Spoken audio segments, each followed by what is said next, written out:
folks. Firstly, I hope that the exam today went well for you. If you've been watching the YouTube channel, you'll probably remember the last video we did was about how Hitler became Chancellor, and I really want to follow that up to today with how he went from Chancellor to Fuhrer. So if you were watching the last video, you'll probably remember that Hindenburg had made Hitler Chancellor reluctantly, and when he finally got round to having to do it, his idea was to surround Hitler and control him. So he made him accept von Papen as Vice Chancellor and try to give him like basically a government and advisors that were all supporters of von Papen, so Hitler would be like a puppet. And Hitler, of course, accepted the position. He was one step ahead of the old man Hindenburg, who by many accounts was seen to be suffering from a kind of a dementia. He was losing, like in his 80s, losing control of his mind a little bit, and Hitler just easily moved around this and said, we'll have another election for the Reichstag, figuring the Nazis were heading towards an apex of power. They were on the up, the momentum was behind them, and you get a majority of the Reichstag and control Germany that way, and to hell with von Papen basically. Now, with the election scheduled, news broke on the 22nd of February 1933 that the Reichstag, the German House of Parliament, was on fire, and caught red-handed at the scene was a young Dutch communist by the name of Marinus van der Lubbe, and he was caught red-handed in the Reichstag, shirt off, running around setting fire to the curtains with communist propaganda. And van der Lubbe actually had a history of petty crimes, but also taking the blame for things that not necessarily were his fault or what he'd done. And he's caught red-handed on the scene, and he confessed to the crimes. And in history it's doubted, all the evidence says that van der Lubbe did it and was acting either as an independent, angered person who was a communist sympathizer, who was protesting against the Nazis having the chancellorship of Germany, or he was acting on behalf of the communist himself. But there is evidence to doubt that, which we're going to see. Basically, van der Lubbe is caught, but he was caught prior to this, a few days earlier, by the SA, the stormtroopers, bragging about that he was going to burn the Reichstag down. So you've got to ask the question why the SA, with a history of brutality and beating communists up, would let Marinus van der Lubbe go. You can also add to this and ask the question, well, there was a secret passage from the SA, the stormtrooper officers, their office building, into the Reichstag. So was van der Lubbe let into the Reichstag this way, or were members of the SA in the Reichstag with van der Lubbe setting it on fire, and did they exit that way as well? There are a lot of questions to be asked, but van der Lubbe did confess, but it's possibly that he confessed under basically brutal methods of torture, which we'll never know due to the Nazi control they had at this time over Germany. But Hitler seizes on this and says it was a communist plot. He says that they've attacked the national monument, and he basically paints the Communist Party as terrorists, saying they're looking to take over Germany and cause a civil war as a reaction to him becoming Chancellor. So Hitler approaches Hindenburg, and he says to Hindenburg, basically, the country's in danger, look at what's happened to a national monument. And he basically forces Hindenburg to pass this law for the protection of the people and state. Now, this is going to be very important, because it would end many freedoms that people in Germany had guaranteed by law, and also would give the police total control over this. And this leads to leaders of the Communist Party, before the election, being arrested. They could be detained without trial, so their human rights were abused in this sense. This was heading straight into an election, keep that in mind. and it means also that he could close down communist newspapers. So the communist propaganda heading to the election was already damaged by the fire, but also means that they couldn't put anything out themselves to really counter this argument, because they closed their newspapers down.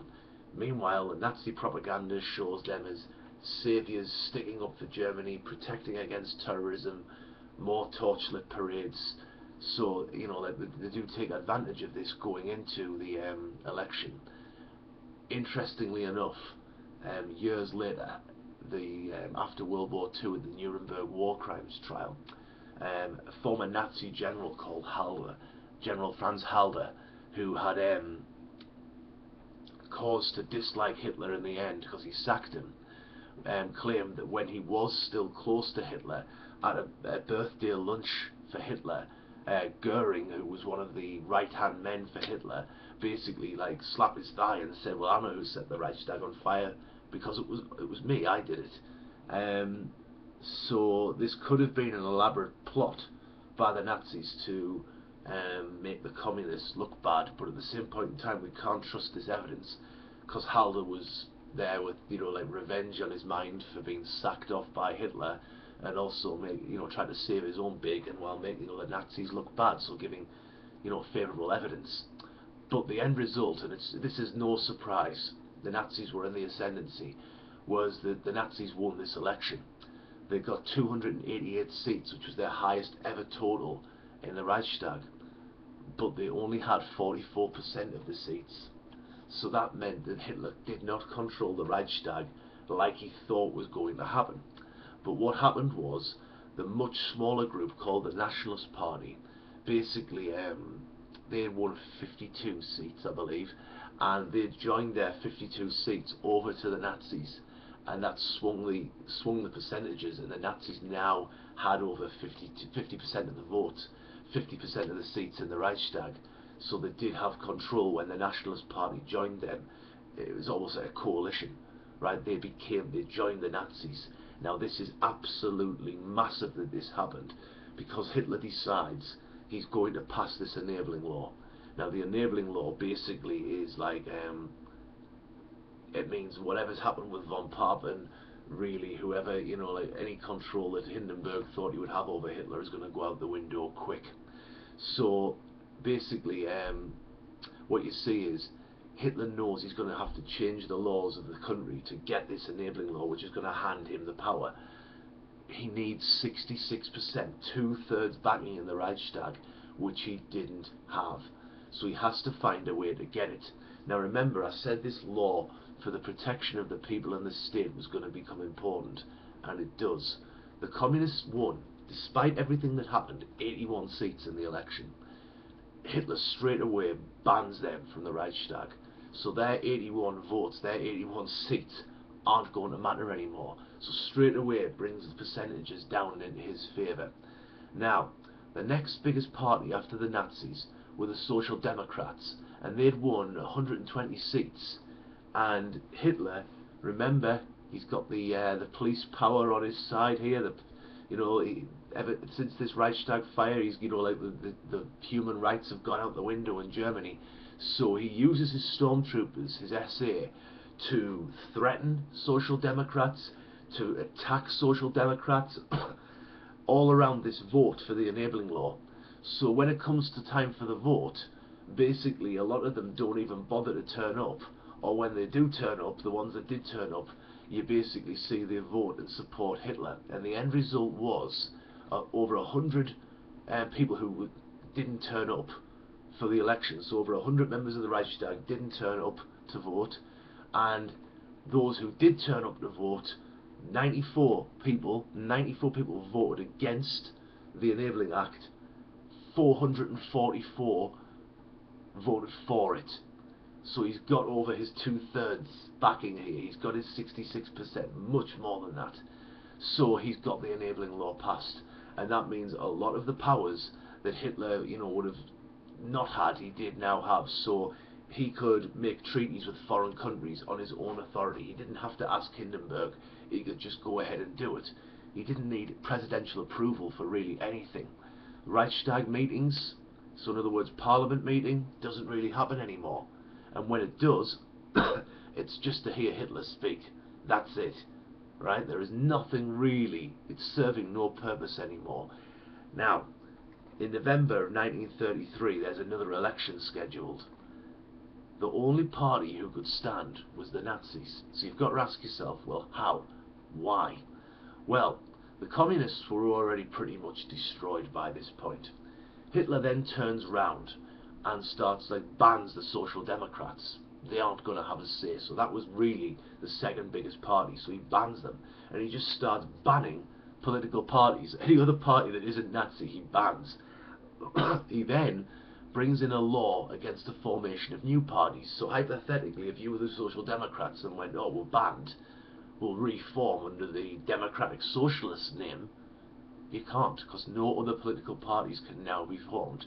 So the Nazis were the only ones left in Germany.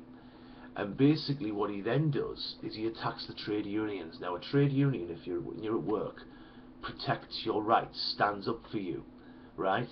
Now trade unions have a lot of power in politics. So in our country today, they do have quite a bit of sway with the Labour Party, and they can influence workers of the country because they have access to workers of who they want to vote for, right? So before the general election that's just been, I got an envelope through my door saying vote Labour because of the trade unions, and I'm a member of one.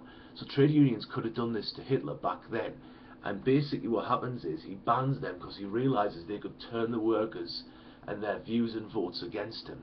And you see what happens next is trade union leaders were arrested, leaders of other political parties were arrested, and they were thrown into labour camps where they basically stayed, and many of them died.